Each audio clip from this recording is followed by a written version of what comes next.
place. Yeah. And it's a thing where emotionally, I don't think that's where we want to go on the day before St. Patrick's Day. Well, let me just say this, though. There's got to be a differentiator. And I know that in your business, and I know that most of the people that I know in Lowell or surrounding areas, when that unfortunate time happens, they often speak of McDonough Funeral Home as the place to go. And I maybe ask for those people who aren't aware of, what are some of the reasons why they choose you? Well, we don't turn anybody away. Mm-hmm. Whether you're rich, poor, money doesn't really make any difference. Nobody gets turned away. We understand today's family. Whether you're married to the person that passed away, whether you're living with the person that passed away, whether you're close to the person that passed away, or maybe you've distanced yourself from the person who's passed away, it's all over the clock. And we understand people's different needs. Sometimes we have some folks that come from long distances. Sometimes we have some folks that are incarcerated. And so you have to create special time for everybody that has an emotional attachment to the person that you have. So we're pretty good at that. I have two sons, Jack and Joe, and my colleagues, Joanna and Paula Clark, and they make miracles for me. Well, you Nice should be people. proud of the reputation that you have, and on behalf of the community, thank you. And so far as Appreciate my it. wife's concerned, she lends the house out every day. Yeah. And recently we had the city manager on the program, and he didn't like the fact that yesteryear, actually a while back, I'd forward the phones to the house phones. So one day in passing, my wife says to me, every time that phone rings, it scares the daylights out of me in the morning. So I figure, okay, what I will do is I'm not going to forward the phones until she at least comes out of the first floor. Let her sleep in.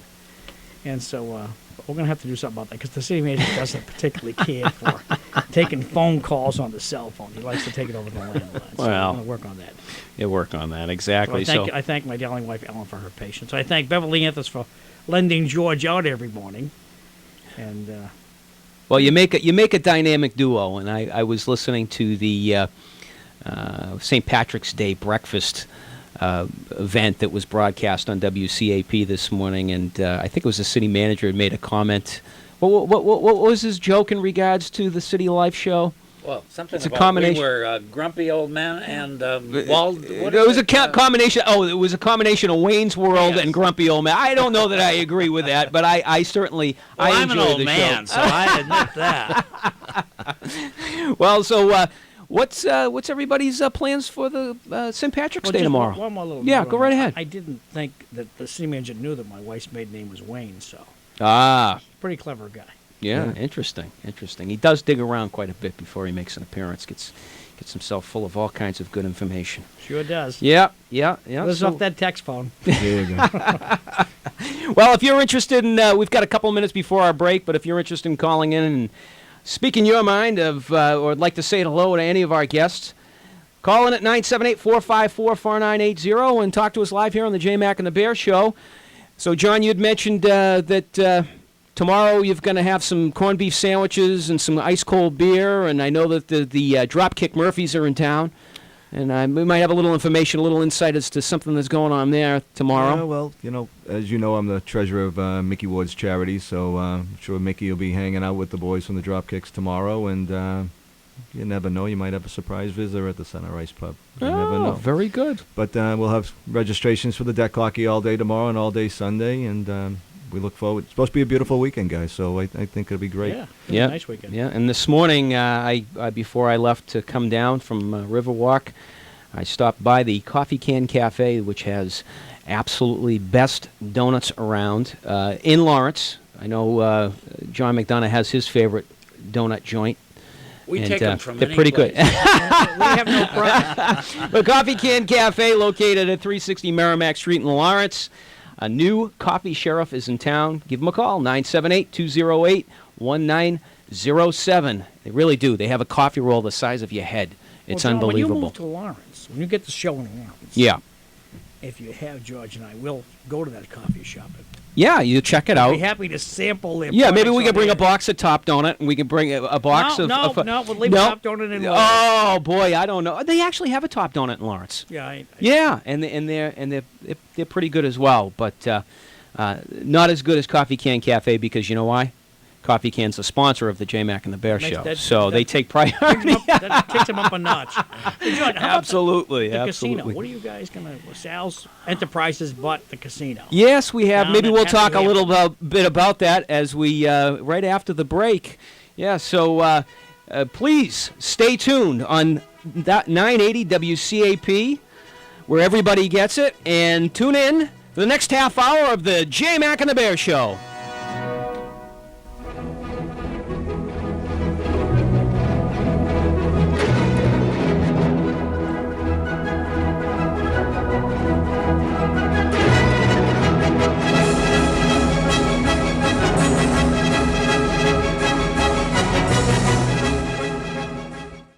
Tell me, or I'll... No, not the buttons. Not my gumdrop buttons. All right, then. Who's hiding them? Welcome to the best hour in radio, the JMac and the Bear Show. I'm George Zaharoulis the Bear and my co-host John McDonough. With us we have John Descoteaux, John McDonough, and George Anthes. Thank you for coming, gentlemen. It's been interesting. But John Descoteaux has a question for all of us. John? Well, when John had asked me to be on the show and he told me who else is going to be on the show, I said, well, between these three guys, I mean, if they don't know everything about politics since 1970, then nobody else does. But a topic that I'd like to broach upon was, and it's been prevalent in the last couple elections, local, state, to me, has been the low voter turnout. I mean, the last election we had in Lowell, what are we talking, 12, 13%, John? Was it right Yeah, it around was there? about 9,800 people. That You know what I mean? shows the lowest voter turnout, I think, in the history of the city. Right. And now, the if you take municipal that election. percentage, Yeah. how many of those people were actually probably over 40?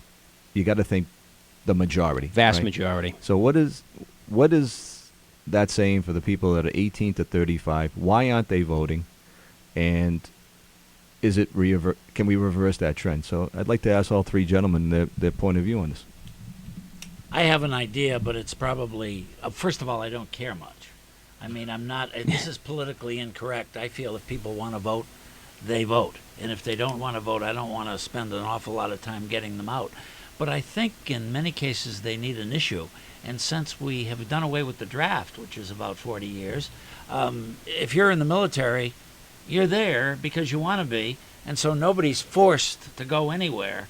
So I don't think wars become quite the issue that they might have been during the Vietnam period, which was, mid-60s to mid-70s. Yeah, there seems to be a disconnection. Now that you mention it, and you position it that way, there seems to be a disconnect of these wars that we've been in, that we're in right now. We're in a war right now. I mean, how many people are talking about it other than people that are connected to it? We're only at war because they have oil over there. Yeah. But regardless, we're still at war. We have people over there serving our country. We're calling it war. Yeah. We're over there because we want to be over there. There are Okay. other skirmishes happening in the globe, in Africa namely, where people are being massacred as we speak, Mm-hmm. and we're not going to go there because they don't have oil. But getting back to the voter issue, we talked about this a little bit during the break, that we had huge voter turnout after World War I, World War II, because World War II, there was a draft involved. Everybody get drafted. Everybody had a dad or a brother in the service. Mm-hmm. So everybody back home voted as a show of patriotism or the love for their family member that was in the service. Vietnam came, the draft still continued. And like George Anthes makes a good point, after the draft went away and people joined the service because that's what they want to do, I can see that the patriotism that people feel to vote because their beloved was drafted and is in service, I think that's dropped off. And I think the people that vote nowadays are the people who are very interested in voting. They know the candidates. They know Patrick Murphy's middle name. Right. So it's more of a generational thing. It was more of a commitment that the World War II generation had because of the sacrifices that were made. And to a degree, yeah, Vietnam. Yeah, Vietnam I as think well. there's more to it than just that. I think the family unit has broken down quite a bit, and I think that has a lot to do with people actually being, I know when I was growing up, my father instilled upon me in many ways that one of the rights that we have is to vote and speak up and support the country. And I think we've lost that. I think you see burning of flags, our own people blowing up buildings. There's an apathy that's growing in this country that I have no answer for. But I really feel that the family unit has broken down so much that that's probably one of the major reasons why people just don't care anymore. They've just thrown their hands up, and that's it. Yeah. Well, if you'd like to voice your opinion on this subject, please give us a call here at WCAP at 978-454-4980 and let us know your thoughts. I would have to let's agree. reverse it. Let's ask John Descoteaux what he thinks John, about what do it. you think? I think that it can be reversed, but I think the people, a segment of the city where the Southeast Asians, the Hispanics, believe need to be educated more. I mean, we've had Rithy Young in the past. Now we have Vesna Noon. All right, they're starting to come out to vote. I mean, they are now almost 30% of the city of Lowell, and they need to come out. I do agree with everybody's point here. Though in the 1980s, we still had late 80s, we still had very strong turnout here in the city. So I to a point, I do agree with John and George's, with the draft. But once again, I do agree with George as well here, is that, the family unit has broken down. The nucleus is, people are now going to, I'm going to live in Idaho, I'm going to live somewhere else, you know what I mean? And you don't have that tight, I'm voting for this guy, I'm going to be help this candidate in the next election, and my son's going to help, and my sister's going to help, and everybody's going to help out these candidates. Right. I think that's broken down immensely. But I think we need to have the minorities in the city to be a little bit either more educated, or they got to come to the plate and start voting. Because when I see 18 to 30-year-old adults not voting, that's worrisome for a city that's over 100,000 people. It is worrisome when you have 12, 13%. Understanding no hot button issue again, but still, I think civic responsibility is something that needs to be brought to the top here. Yeah. 106,000 people in the city of Lowell, 50,000 registered voters. Now, to make George Anthes's point, or to further emphasize it, is that George said he believed that there needs to be an issue for people to come out. Now, I'd be curious as to see what the voting rolls showed when 9/11 hit, whether or not patriotism influenced that election.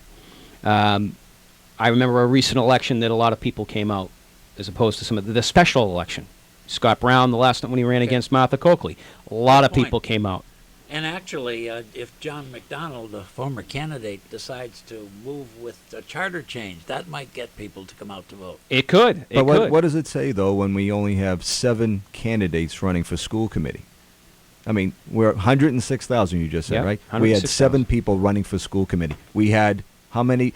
This past city council was, 20. 17. Yeah, 17, I think it was 17. 17, right? But I can remember back when I was a kid, there was 20, 25, 30 people running for city council. Well, I think and people were winning with or losing, having gotten 24,000 votes. Yep. with the presidential election coming up, there'll be a lot more people running for city council, I think, for the next election, because it's a presidential deal. But it's not the same year. Not the same No, year, it's on not the just off the year same then. year. Oh, it's Yeah. the state reps this year, right? Yeah, state reps this Oh, year. be it- You know, so- you've got Scott Brown. He's running against Elizabeth Look Warren. at You've got state the reps, though, Joe. Nobody's running. no. Just I the agree. I mean, Wait a minute. Let's reverse it. mm-hmm. She's running against Scott Brown, not the other way around. Come on. Well, regardless, there's an election. And you know what? I would say tonight, anyone who's interested, in behalf of my good friend Mary Burns, to announce to anyone who's listening who's interested in supporting Senator Scott Brown, there is a fundraiser tonight at the Olympia I believe the contribution at the Olympia for the rich folk is $500 or above. And for the common man like myself who would like to see the senator and support him, it would be $100 at the SAC Club. And that, I think, the Olympia starts at 5, and the SAC Club event starts at 5:30. So anyone interested, John, I don't know, call Mary Burns. I You don't think know. you can give me that $100 you owe me? Sorry, I don't have it. Yeah, I think Brown's got it in the bag. Just basically, at this morning's breakfast. Yeah. The city manager's breakfast, City of Lowell, St. Patrick's Yeah. Day, whatever you want to call it, okay? Sat there. Senator Brown walked up to our table, stood there until somebody recognized him. Mm-hmm. Recognized, oh, hey, Senator, and we shook his hand, took pictures with everybody, and then he migrated over to the next table, and he stood there until he was recognized. I watched Elizabeth Warren walk in. She says hello to a few people by the door, and then her, as George would call her goons, escorted her up to the stage. Her entourage. And that was the end of it.